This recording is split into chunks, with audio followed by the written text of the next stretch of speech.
Toda quarta-feira, 20 horas, podcast A Cego. É muito bom ter a sua companhia aqui nesta ferramenta. É a mais nova ferramenta de comunicação da Associação dos Subtenentes e Sargentos da Polícia Militar e Bombeiro Militar do Estado de Goiás. Hoje, por um assunto muito importante, Dia das Mulheres está chegando aí. Vamos homenagear as mulheres e vamos também trazer um assunto importante, uma matéria que é polêmica, que saiu de um jornal aqui de Goiânia, dizendo que a Polícia Militar do Estado de Goiás é a mais bem paga do Brasil. O presidente Sérgio está conosco aqui. Presidente, o assunto hoje é bom demais para conversar. Presidente, bem-vindo. Bacana, muito bom, Luiz Alberto, te ter aqui conosco mais uma vez. A minha continência, respeito e consideração a todos os nossos policiais e bombeiros militares do nosso estado de Goiás. Um abraço muito especial para toda a família Cego. E hoje estamos com companhias extremamente importantes e especiais. Aqui do nosso lado direito, Tenente Ana Paula, ela que também é psicóloga, tenente da Polícia Militar de Goiás, desenvolve um trabalho muito especial aqui na nossa entidade, Luiz Alberto, cuidando da saúde mental da família militar, E aqui à nossa frente, a Tenente Leidiana do Corpo de Bombeiros Militares, ela que, por sinal, também foi diretora jurídica aqui da nossa entidade, Alberto, pessoa que tem uma capacidade extraordinária. Sejam muito bem-vindas e obrigado por nos prestigiar com as vossas presenças. Muito bom. Ana Paula, obrigado pela presença. Inclusive no momento que o Supremo Tribunal Federal está mexendo no bolo da vaga para as mulheres dos concursos da PM e também do bombeiro. É um assunto que vai interessar muito a você que nos acompanha. Seja bem-vindo, obrigado pela presença. Te agradeço, Luiz, te agradeço, Sérgio. Eu penso que o tema é muito relevante, nós precisamos ter mais espaço para discutir esses assuntos, nós precisamos pensar as carreiras militares para mulheres de uma maneira agora ressignificada, com essas atuais mudanças, e eu acho que o assunto é longo, emblemático, e a gente precisa ter mais espaços como esse para falar sobre isso. Obrigada pelo convite. O que muda, O que muda para as mulheres é muito importante esse nosso podcast hoje. Compartilhe também, curta, compartilhe logo no início e se inscreva no canal se você não está inscrito ainda, porque ajuda a plataforma a colocar a gente mais à frente aí para a divulgação desse importante trabalho que a SEC faz. Leidiana, e aí, o que você achou dessa decisão do Supremo? Obrigado pela honra da presença, seja bem-vinda. Primeiramente, dizer que é uma honra estar aqui, ao lado da Tenente Ana Paula, uma pessoa que conheço desde a época de sargentos, nós ambos sargentos. Presidente, sem comentário, presidente, agradeço bastante pela presença, você também. E o que eu posso dizer eu sempre lembro muito de jargões que a minha mãe me falava, em relação a essa decisão do STF, vai dar pano para manga. Bons termos. A minha mãe sempre dizia isso quando ela via situações que vai gerar burburinhos, E eu acredito que isso já está acontecendo. Como a Ana Paula salientou, eu sou da primeira turma de mulheres, na corporação. Do bombeiro. No bombeiro. Nós entramos no ano de 2000, hoje a gente, já com 24 anos de carreira. Então, posso dizer para vocês que hoje vai ser uma conversa muito agradável. Mas a sua turma não era só para mulheres? Ou era só para mulheres? Na verdade, Sérgio, a minha turma foi uma turma piloto. Por quê? Não se falava na existência da mulher no bombeiro e já existia na PM. Há quase 10 anos na PM, Então, para nós, foi tudo muito novo. Assim como está sendo nova essa questão da reconvocação, da convocação do pessoal no bombeiro agora que vem da reserva. Então, por ser algo novo, formou-se uma turma só de mulheres, somente turma feminina. Então foi um projeto piloto, que a partir daquela situação, 2 anos após eu tinha um grande presente de virar cabo, tenho muito orgulho por cabo, e 2 anos após o meu ingresso na corporação, virei cabo, e aí na formação de cabo foi com os homens. E eu assumo para vocês, por mim, eu digo por mim, pela minha experiência pessoal, prefiro fazer cursos junto com os homens, sabe? Até me perdoem se eu vou estender um pouco, mas hoje a gente vê uns discursos de ódio entre sexos, homem, mulher, mulher. Que tipo de discurso? Assim, eu particularmente, tem alguns grupos que eu fico observando as movimentações, o discurso é no sentido assim, mas essas mulheres não estão nas nossas vagas. né? E aí eu acho interessante porque desde 2000, quando eu ingressei na corporação com 10% de vagas, tem esse discurso, entende? E hoje, eu até conversei com colegas, né? Falei, amigos, nós não estamos aqui tomando vaga de ninguém.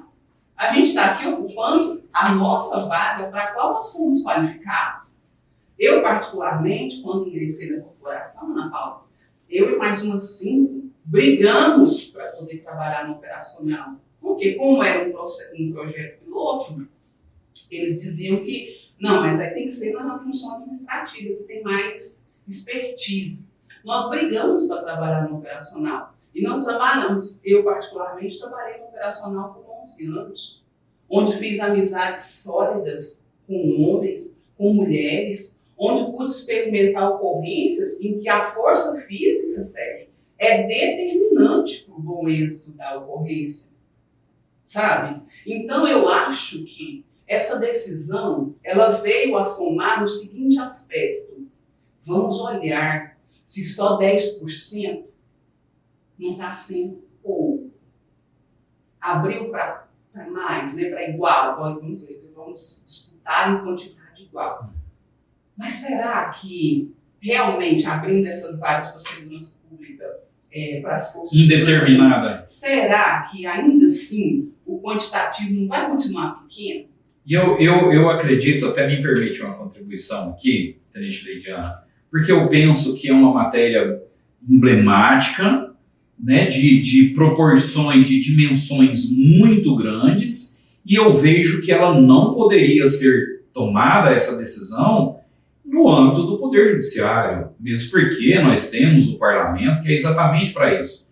E quando você toma uma decisão, né, com tamanha abrangência, com tamanha repercussão, será que as autoridades que decidiram isso conhecem essa realidade que você apontou aqui, da necessidade operacional? Porque algo que não se discute é que nós temos características específicas diferentes entre um homem e uma mulher. Eu não vou conseguir encontrar a mesma disposição de força em uma mulher do que eu encontro em um homem.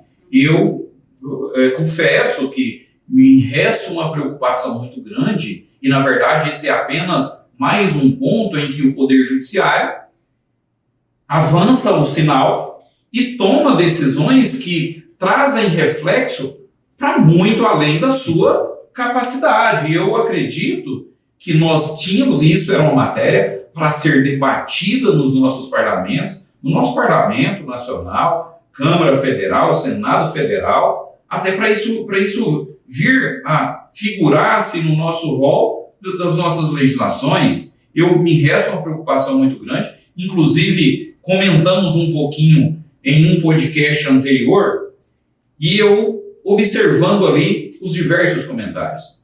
E foi incrível a minha percepção por anotar ali que a maioria das oposições à decisão eram de mulheres. As mulheres mesmo falando, olha, eu vejo um equívoco, é uma conquista, mas eu vejo um equívoco, porque é difícil, imagina só, e acaba que hoje, eu não sei, não desconheço os dados estatísticos, mas que as mulheres conseguem alcançar resultados quando se trata de intelectualidade mais fácil, né?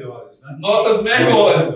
Então, assim, isso nos leva aqui à compreensão de que logo nós teremos um efetivo maior de mulheres do que de homens, né? Então, as nossas ocorrências, tanto de bombeiro militar quanto de polícia militar, muito provavelmente teremos guarnições compostas só por mulheres.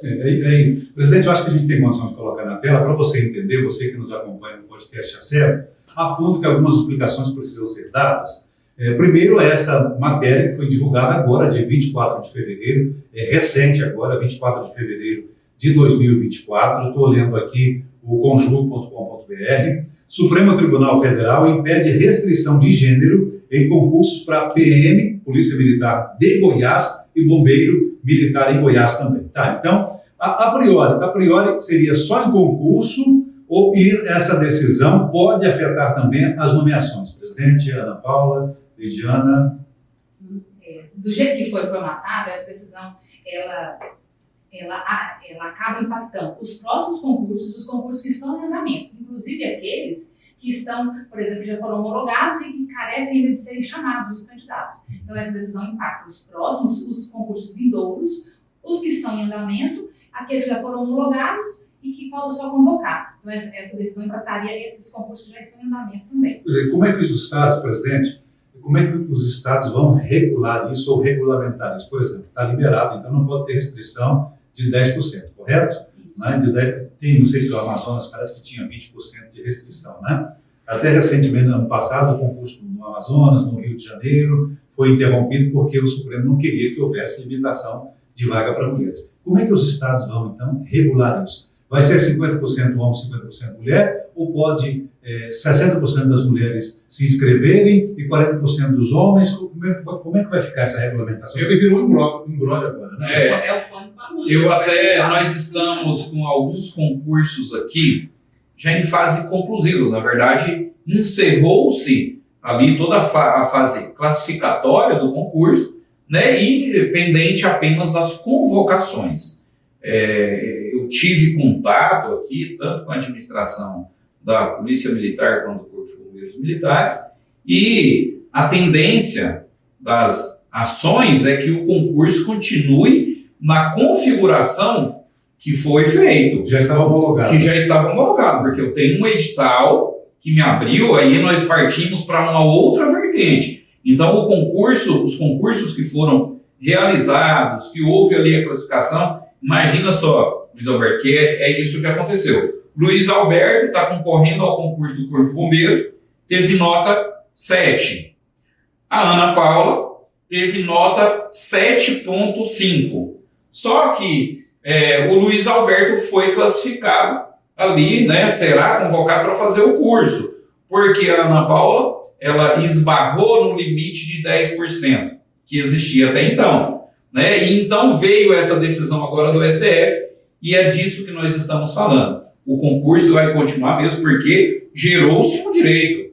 Luiz Alberto, você foi classificado dentro do número de vagas e você será convocado para fazer o seu curso. Então isso não pode mudar, mesmo porque já gerou um direito ali para o Luiz Alberto que estava concorrendo a esse concurso. Agora, os próximos concursos que houverem, até porque a administração pública vai ter que adequar o próprio edital. Quando publicar o edital, não vai poder constar mais essa limitação de percentual de vagas para o sexo feminino. Que no caso do Elas era 10%, né? Pois é, mas e aí, nos próximos, a inscrição? Suponhamos que 60%, que as mulheres gostem do assunto, porque é um assunto polêmico, vai gerar polêmica, muita polêmica nesse ano de 2024, alegria de uns, mas como a Leidiane disse, desconfiança de outros. Suponhamos que nós temos 100 inscritos, 60 mulheres e 40 homens. E aí, como é que fica?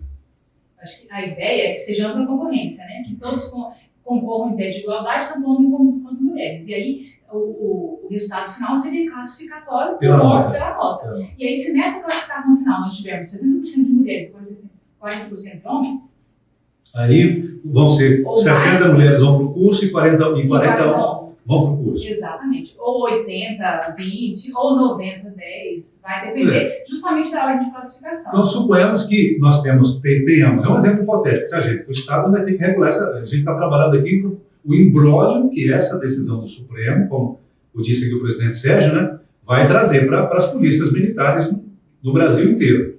Suponhamos que a gente tenha, então, as mulheres, 60 mulheres e 40 homens vão para o curso.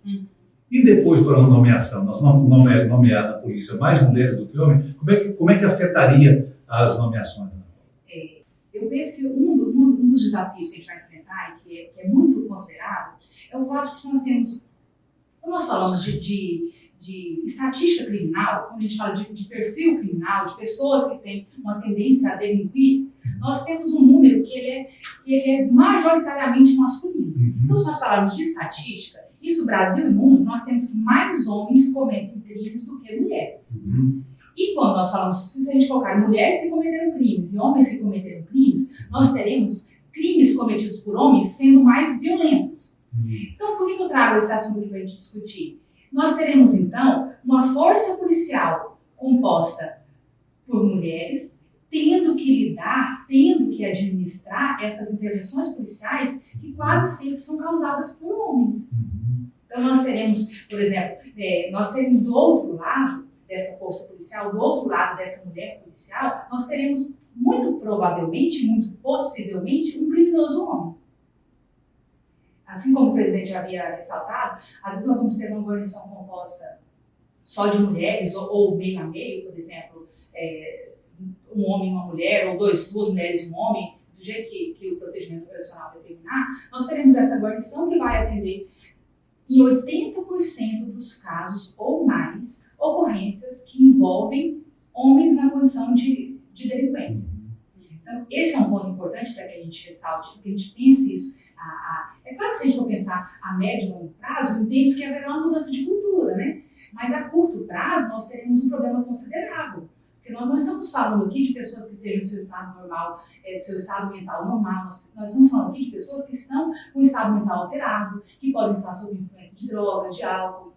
E aí essas policiais representando o Estado, representando a segurança pública, terão que administrar essa demanda. Você acredita que essa delinquência, por ser na maior parte homem, e geralmente jovens, né? Não, inclusive se tratando do perfil do delinquente no Brasil, ele é, na maioria, de 15 a 25 anos de idade, né? Então, são jovens que estão na plenitude da sua força física. Então, você vê preocupação, nesse caso, das mulheres estarem enfrentando esses homens, esses jovens. Eu vejo isso. E eu vejo essa preocupação porque, infelizmente, nosso país tem uma cultura que é muito sexista. Tanto, prova disso é que as questões que envolvem feminicídio, violência doméstica, intrafamiliar contra a mulher. Então, nós temos ainda um índice de violência doméstica contra a mulher muito grande. E isso se dá por conta dessa cultura de pseudo-superioridade masculina. Então, imagine esse delinquente que está em seu estado de ânimo alterado, tendo como oponente, eu digo oponente, é claro que não é uma situação não é uma disputa, mas ali, numa situação de ocorrência policial, ou às vezes de ocorrência do Corpo de Bombeiros, aquele delinquente, ele vê o policial, vê a Força de Segurança Pública como oponente. E ali, como oponente, ele vai estar vendo uma mulher. E infelizmente, eu digo infelizmente porque eu acho que é uma coisa que nós precisamos superar, a nossa cultura ainda é muito empobrecida em relação a isso. Tanto que nós tivemos, por exemplo, o advento da Lei Maria da Penha, e a gente imaginava que ia diminuir o número de crimes contra mulheres. E muitíssimo pelo contrário. Os crimes só têm aumentado. Se a gente olhar, se a gente passar as mídias diárias, dificilmente a gente não tem uma notícia, no mínimo, escandalosa, digamos, que precisa causar um escândalo, né? Precisa escandalizar a gente. Dificilmente a gente vai olhar as notícias diárias e a gente não vai ver um caso de feminicídio, de violência doméstica. Então, o que me preocupa enquanto mulher, enquanto profissional, é justamente esse dia a dia da segurança pública, não no papel. A ocorrência no front, lá, né? A ocorrência no front, nas madrugadas, quando não há outra estrutura de respaldo, né? Quando está só essa mulher policial e o delinquente do outro lado. E o que às vezes a população não sabe é que o policial, quando ele chega numa ocorrência, ele sempre está em desvantagem. Né? Porque o delinquente está protegido dentro de uma casa, em cima de um morro, atrás de alguma coisa, né? Quando ele sabe que a polícia está chegando, ele sabe onde a polícia está. Geralmente, se ele está escondido, a polícia não sabe onde ele está. Geralmente, ele está armado. Né? Então, ele tem toda a vantagem na ação. O policial já chega em desvantagem. Tenente Lidiana, como é que a senhora vê essa mudança, essa possível mudança dessa decisão do Supremo Tribunal Federal? Eu tenho uma visão, assim, a longo prazo. Por exemplo, se hoje o concurso todo, vamos hipoteticamente crer que o concurso todo só passa em três. Você fez aquele 60-40, como que vai fazer? Na minha opinião, como que vai fazer? Vai nomear. Surgiu a vaga para ela, ela passou, vai nomear. Eu acredito que, em virtude do tempo, né, de militarismo, e eu com 24 anos de carreira, 46 entraram. Dessas 46, acredito que somente 9 são oficiais que migraram da carreira de cabo, sargento, conseguiram virar oficiais show. Eu penso que ainda que o concurso passe só mulher, ainda não apaga a questão dos somente os 10%, sabe? Então, eu acredito que a um longo prazo nós podemos ter algum prejuízo nesse sentido da força física. Eu falo porque no serviço operacional já trabalhei muito tempo, aprendi muito, é um fator preponderante. Mas, quando eu vejo uma decisão dessa, que a princípio, né, eu ouvi alguns colegas falando que são uma catástrofe, na verdade, Sérgio, eu vejo sempre pelo lado positivo. É uma oportunidade de nós discutirmos o papel da mulher no mercado de trabalho e, sobretudo, na força de segurança pública. Eu estou aqui, dentro dos 10% que me foi concedida há 24 anos, eu estou aqui, sabe? Aí eu vi algumas discussões, eu gosto das polêmicas, porque a gente leva a pessoa a refletir. É verdade. Ah, mas então vamos pôr o staff igual, entende? Que também é uma forma. É algo muito falado, né? Se as corporações quiserem, vamos dizer, minar a ascensão da mulher, você permite que ela entre e põe um TAF lá, sei lá, de 4 quilômetros em 12 minutos. Provavelmente vai ter homem que vai dar conta, não sei, vocês entendem? Que pode haver mecanismos que não permitam, vinculados à força, que não permitam que a mulher ascenda profissionalmente? Pode, eu acredito que essa não é mais o tipo de visão. O que eu levei um colega a refletir é o seguinte: tudo bem se for a questão de ter um TAF igual, tudo bem, mas leve em consideração as condições fisiológicas da mulher. Porque eu falo, eu tive um bebê há pouco tempo, na minha fase de puerpério, tinha dia que eu não conseguia levantar da minha cama. Esse é um fator muito importante, que é a questão hormonal distinta da mulher, que é específica da mulher, né? Que eu acredito que traz um reflexo muito grande, que eu penso que o ideal fosse que estivéssemos discutindo uma política pública. Nós estivéssemos discutindo isso no lugar que tem que se discutir isso, e não em âmbito do Poder Judiciário, porque eu tenho um congresso para isso, porque ali nós vamos discorrer sobre isso, nós vamos debater sobre isso, vamos fazer audiências públicas, vamos ouvir parte da sociedade, vamos ouvir mulheres que compõem cada uma das forças, e aí você partir para um encaminhamento para a construção de uma lei ou não. É algo muito abrangente para ser decidido numa canetada do judiciário. É a minha compreensão. Eu nem chego a vir aqui discutir se isso é mais vantajoso ou não, porque eu penso que a via é que não é a devida. Nós tínhamos que debater isso no Congresso Nacional, porque é ali que a função da nossa estrutura político-administrativa é o papel exatamente do Congresso. Mas eu vejo, Luiz, que é apenas mais uma matéria em que o Poder Judiciário vem e muda a configuração, e você acaba invertendo o papel, porque aí eu crio a regra e mudo a cultura.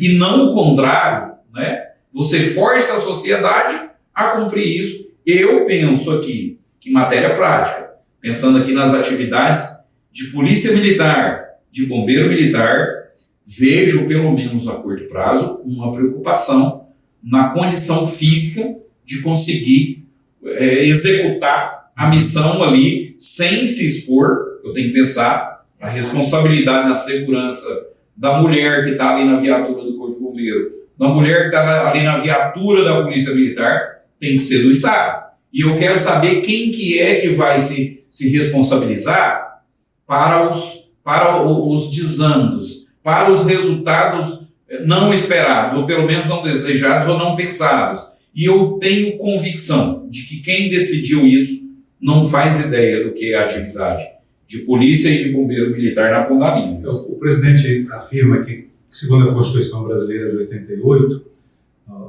a igualdade, né, presidente? A igualdade, mas temos também a responsabilidade. Por exemplo, o senso comum, a crítica do senso comum, porque a Constituição diz que quem representa o povo são os deputados. Os deputados é que representam. E o Supremo parece que, mais uma vez, atropela sem ouvir a Câmara Federal, que é o legítimo representante do povo eleito pelo voto popular. Então, o deputado está lá para representar a sua voz, a nossa voz, o desejo do povo. Mas, assim, o senso comum vai dizer o seguinte: mas vocês, mulheres, querem igualdade de gênero. Então, para o concurso, vocês vão ter igualdade de gênero. Aí, na hora do TAF, vocês vão ter privilégio? Como é que fica essa questão? Como é que a gente está trabalhando em hipóteses, não é bom conversar com duas tenentes aqui, pessoas muito estudadas, gabaritadas, que têm muita experiência, né? Tanto na Polícia Militar como no Bombeiro Militar. Como é que vocês, como mulheres, veem essa questão? Porque em alguns aspectos, as mulheres lutam por igualdade. E esse caso, né, não estão fazendo juízo de valor, se é bom ou ruim, né? Mas aí vai ter outro, no TAF, então, não vai ser igual, vocês vão ter privilégio. Como é que vocês enxergam isso como mulheres? Eu penso que a gente, assim como o presidente já havia dito, a gente precisa pensar em mudança de cultura.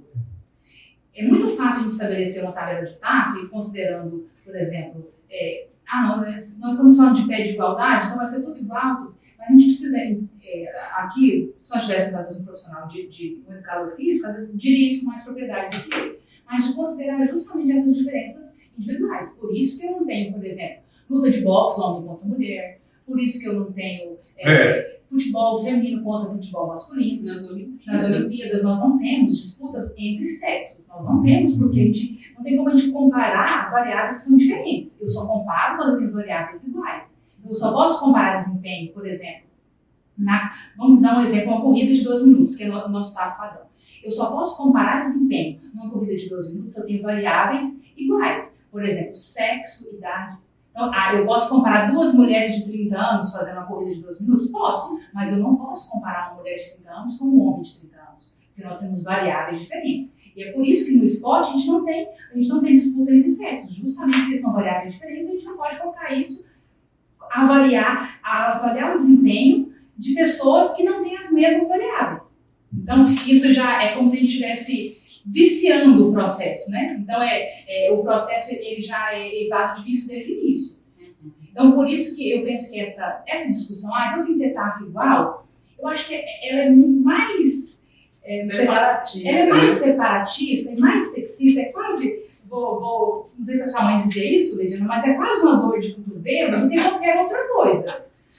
Nós temos problemas muito maiores do que fazer um TAF. Nós temos que pensar curso de formação, nós temos que pensar na segurança da mulher enquanto servidora pública representando o Estado, nós temos que pensar em ascensão profissional, nós temos que pensar em como será a conduta dessa mulher no trabalho.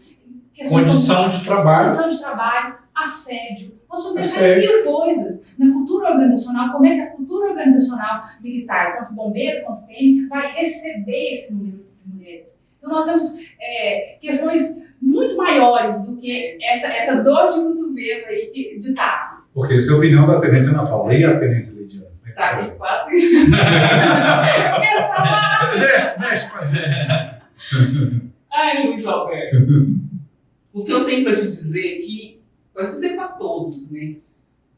Esses 10% é do ingresso. Quando eu conto meu caso porque foi minha experiência, mas quando você entrou, Ana Paula, 10% para ingresso. Depois de lá, você foi cabo? Foi. Teve esse privilégio, né? Cabo, terceiro sargento, segundo sargento. Só não fui subtenente. Você teve esses 10%? Não. Então é só para o ingresso. Lá dentro, a gente concorre de igual para igual, com exceção do TAF, porque, como a Ana Paula disse, os gêneros são diferentes, as idades são diferentes, então existe um TAF que leva em consideração. Mas, por exemplo, quando eu virei tenente, eu passei lá no show, concorri com um homem de igual para igual. Você teve 10% para você virar tenente? Não. Então, assim, eu gostaria de não me sentir culpada por ser promovida. Eu não peguei vaga de ninguém, porque está tomando na vaga do homem. Não, é a minha vaga, é o meu espaço. E aí eu vi esses diálogos dos meus colegas que são pais de meninas, sabe? A menina deve estar lá com uns 12 anos, tem uma menorzinha. Eu falei, irmão, a discussão agora vem para somar, porque quando eu estiver lá na minha reserva e não está muito longe, eu já consigo enxergar a minha reserva, eu quero que a sua filha tenha a oportunidade de passar fora desse nicho de somente 10%, que às vezes até desanima a pessoa, porque é um funil, muito poucas vagas, né? E isso há 24 anos. Então, assim, trouxe essa decisão que é um boom, né? Agora é de igual para igual. Dando certo ou não dando certo, eu vejo como extremamente positivo, porque é a oportunidade de nós estarmos sentados aqui hoje, cada um com seus questionamentos, podendo pôr essa situação na mesa. O que eu gostaria, e assim, sou enfática nisso, é que haja mais vagas.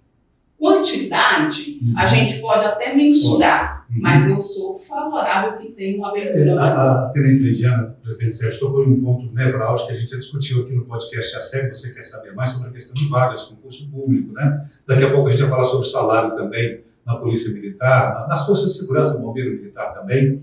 Mas recentemente até o presidente viu uma matéria hoje mostrando que o número de policiais no Brasil teve queda de 30 mil profissionais em 10 anos. Então não foi só Goiás, não. Será que o Supremo, a gente não teria que estar discutindo outra questão, além de só número de vagas de mulheres, que seria, porque não adianta nada você aumentar a possibilidade de ingresso de mulheres, mas se não tiver concurso, não tiver vagas, como é que você essa? Por que o Brasil, não só Goiás, mas o Brasil, nos últimos anos, 30 mil profissionais a menos, a bandidagem só aumenta.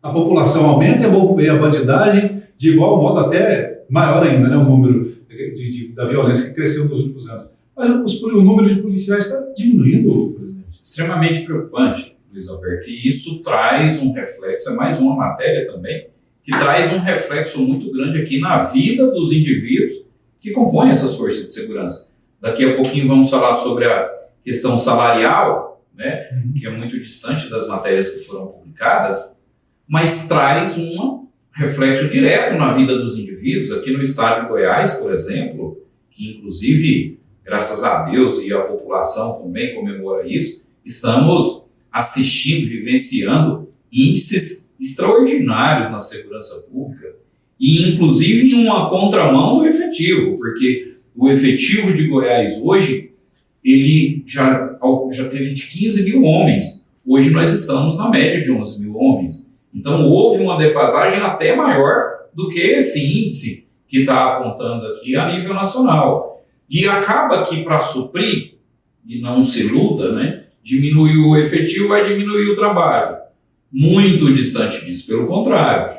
O trabalho aumenta, conforme você mesmo mencionou, porque a criminalidade, além de aumentar em quantitativo, aumenta também no estudo. Nós temos um desenvolvimento do crime organizado aí, que estudam, tem escola de crime, né? Então, nós temos um poder judiciário, nós discutimos no último programa sobre a questão da saidinha também, que também traz um reflexo na segurança pública, mas é um ponto extremamente preocupante, porque quando você tem redução no número do efetivo, você tem uma sobrecarga no volume de trabalho de cada indivíduo que compõe essas forças de segurança. Porque quando a sociedade grita ali, opa, estou sendo assaltado aqui no meu bairro, a polícia vai ter que ir lá e vai ter que reduzir essa criminalidade, vai ter que dar satisfação para a população. E estamos vivenciando aqui em Goiás, e essa realidade é a nível de Brasil, um desgaste, uma sobrecarga, uma demonstração, um desdobramento, vários problemas psicológicos, familiares, nesses agentes de segurança pública. Estresse altíssimo. E nível de estresse altíssimo. Vários apontamentos que são as carreiras com maior carga estressiva. Então nós precisamos discutir isso também, né, além de todos esses outros fatores. Né, aqui em Goiás a gente já vem gritando isso há muito tempo. É preciso rever o efetivo das nossas instituições, porque os nossos militares, policiais e bombeiros militares estão sofrendo uma sobrecarga. E isso deságua, isso vai chegar em um ponto aqui que vai aumentar o nosso volume de suicídio, né? Vai aumentar os nossos problemas sociais nesses indivíduos. São seres humanos, porque acaba que a mesma pessoa ela vai ter que trabalhar 3 vezes mais, vai ter que trabalhar para 3, e teremos consequências né, um ponto extremamente preocupante. Estamos tendo alguns concursos em andamento, conforme já mencionamos, mas não é suficiente para repor as perdas. Muito bem. Então a gente tem que discutir também, né, com os nossos deputados, né, esse é um momento de a gente repensar. No Brasil estamos diminuindo o número de policiais. Gente. Pra você ter uma ideia, a saidinha, o presidente Sérgio falou da saidinha. Não, a saidinha são só 5% que não retornam. Quantas pessoas nós temos presas hoje no Brasil? Qual é a população carcerária? 600 mil, mais ou menos? Mais de 800 mil. Mais de 800 mil. Vamos colocar, porque tem aqueles que já regime estão... domiciliar, mais de 600 em regime fechado. Isso, regime fechado. Vamos colocar um exemplo hipotético, esses dados não são oficiais, tá? 10% de 600 mil dá 60 mil, 5% dá 30 mil, né? Então, 35%, 30% é um número muito grande, gente. Você tem 30 mil pessoas que não retornam, isso é hipotético, tá? Esses dados não são oficiais. Qual é o percentual, a força policial de Goiás? São quantos? O senhor disse 11 mil? 11 mil. Quase 3 vezes a força policial de Goiás. Sem falar as catástrofes, né, Luiz Alberto, que no último episódio fatídico, nós tivemos um indivíduo com um benefício desse, ou seja, o Estado estava com esse indivíduo preso, encarcerado, pela prática de uma série de crimes. O indivíduo recebe um benefício desse, da saidinha, vem aqui e mata um agente, né, no caso um policial militar aqui do estado de Minas Gerais, um pai de família. O que justifica isso, além do custo para o Estado, para um pai de família, para um cidadão de bem? E um ponto interessante, Sérgio, esse indivíduo que não volta, não precisa ser mais que um. Um indivíduo que não voltou, ainda que nós temos só 10%, só 5% não voltam, né? Pois é, mas esse um que não voltou causou um estrago que é permanente. E esse um que não voltou, eu acho que é importante que a gente ressalte que esse um que não voltou provavelmente não é o indivíduo que está tentando se ressocializar, porque o que quer se ressocializar e voltar a conviver em sociedade com a conta dele paga com a justiça, esse está lá cumprindo. Esse é o que volta. O que não volta é justamente aquele que não tem o menor interesse em ser ressocializado. O que não volta é aquele que não tem, que não tem a fé no sistema, do ponto de vista que ele não está lá para cumprir a punição dele e voltar a ressocializar. Mas, de certa forma, ele decidiu pela vida do crime. Ele né? decidiu pela vida do crime. Decidiu a decisão. E alguém com esse ânimo não precisa mais que um para cometer um crime brutal, como esse que o Sérgio citou, e para causar um prejuízo social que é absurdo. Não é só a vida daquele policial que foi ceifada, é uma família que ficou desassistida, são filhos que vão crescer sem a referência do pai, são os pais que vão passar pela dor de ver um filho partindo antes deles. Então, não precisa mais que um. Eu acho que a gente precisa...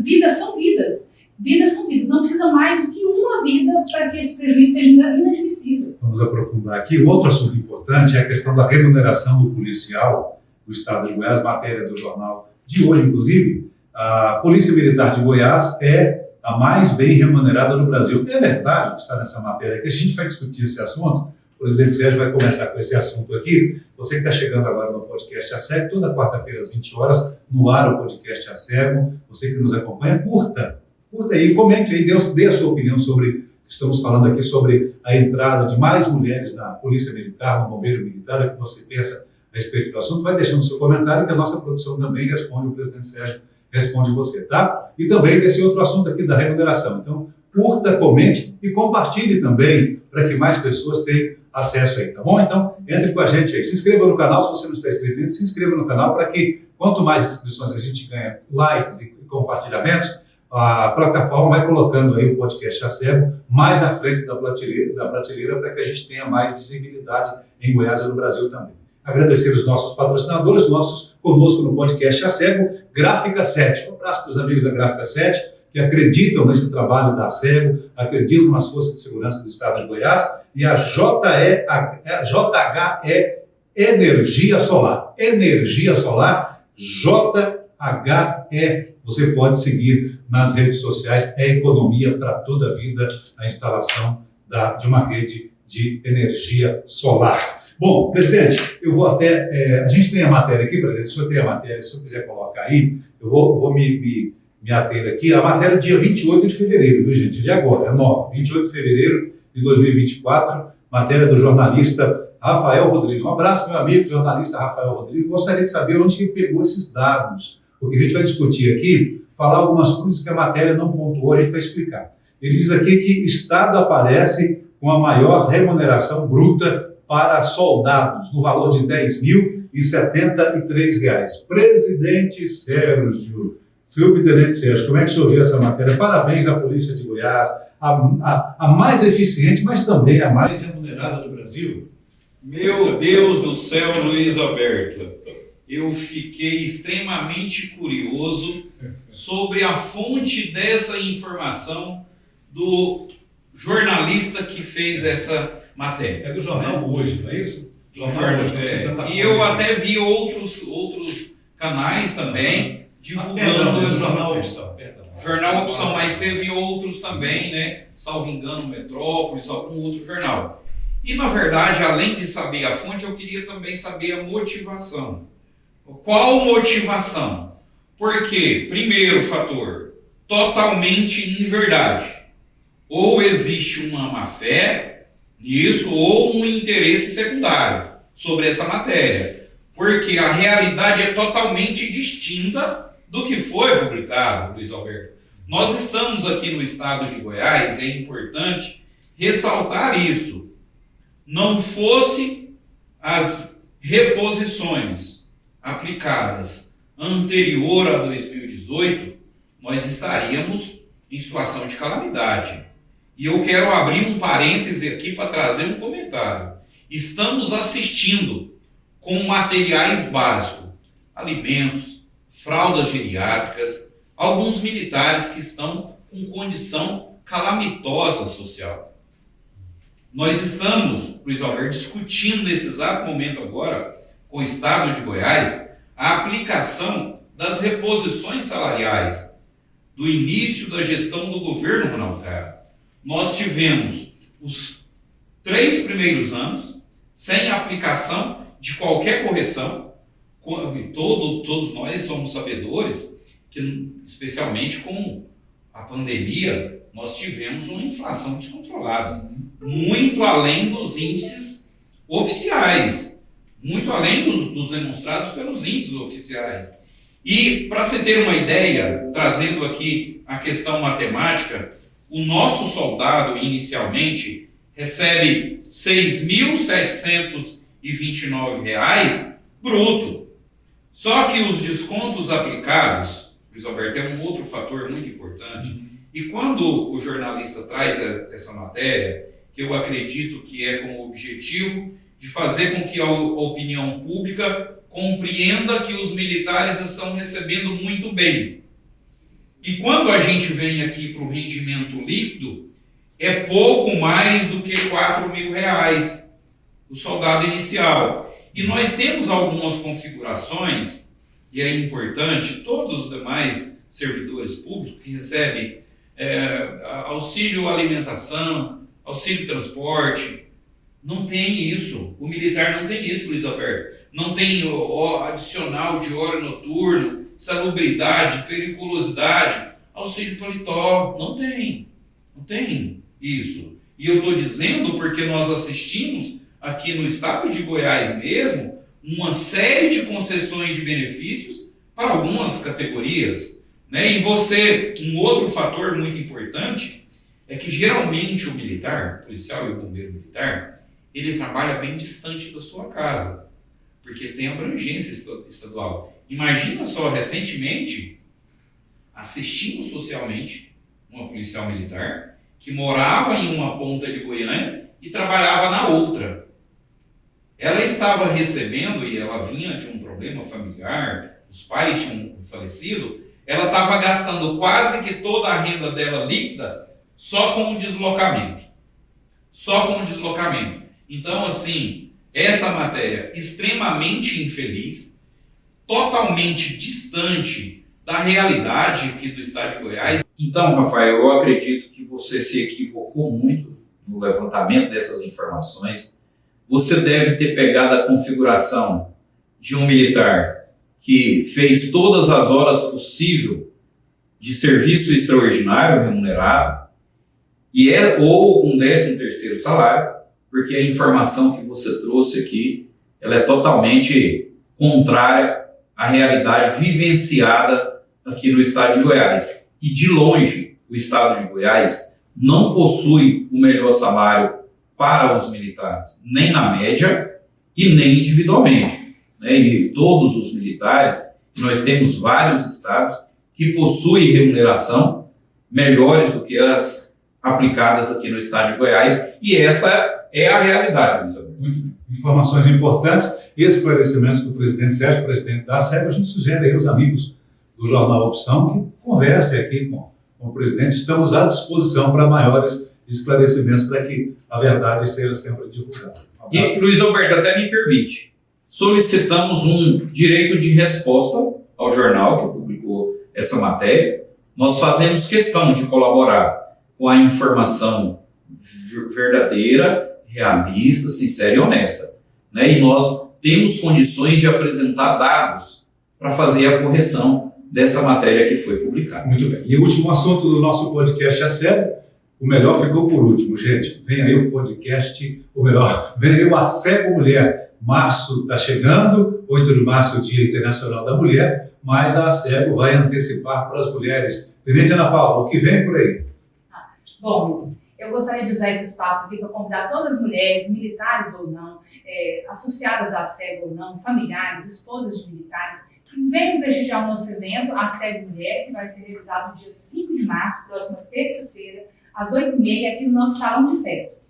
É um evento todo pensado, todo organizado por mulheres e para mulheres. Eu acho que é uma oportunidade interessante para que a gente possa construir saberes juntos, para que a gente possa compartilhar experiências e crescer, né? Enquanto pessoa, enquanto profissional, enquanto mulher. Então, espero todas. Será um evento, no mínimo, indescritível. Aguardo todas vocês. Café da manhã. Café da manhã, algumas falas muito importantes, palestras. Vai ser um evento muito bom. Café da manhã, palestra e bom bate-papo. É tudo que mulher. Exatamente. Então, terça-feira, 5 de março, Às 8h30 da manhã, aqui na SEB. Isso, no salão de festas da SEB. Pode ser associada ou não associada à SEB e também pode ser civil, não precisa ser militar, não é isso? Parente também pode. Exatamente. Né? Esposas, filhas. Então, as portas estão abertas para que a gente possa recebê-las da melhor forma possível. Então vamos prestigiar as mulheres e as mulheres então compareçam e prestigiem esse evento da SEB Mulher. Tenente Ana Paula, foi muito bom tê-la com a gente e ouvir vocês, né, o sentimento, mas também o pensamento. E parabéns pelo trabalho, parabéns pela carreira, obrigado pela presença. Eu que agradeço pelo espaço, pela oportunidade de ajudar a discutir esse assunto e que venham outras oportunidades, né? Obrigado. Obrigado pela presença. Tenente Leidiana, da primeira turma do Bombeiro Militar, da Bombeiro Feminino. É isso. Obrigado pela presença. Eu que agradeço o convite. E eu gostaria de deixar um recado para as mulheres que já passaram antes de mim, né? Para as donas de casa, para as mulheres, no geral, as que trabalham fora, as que não trabalham. Mulher, floresça onde Deus te colocar. Eu acho que é a chave para o nosso sucesso. Florescer. Muito bem. Onde você está plantada, floresça. É o caminho da felicidade. Lindo, Tenente Leidiana. Eu penso que podia dar um recado para os homens também, enquanto mulher. Segura, porque no concurso vai ficar mais difícil para vocês.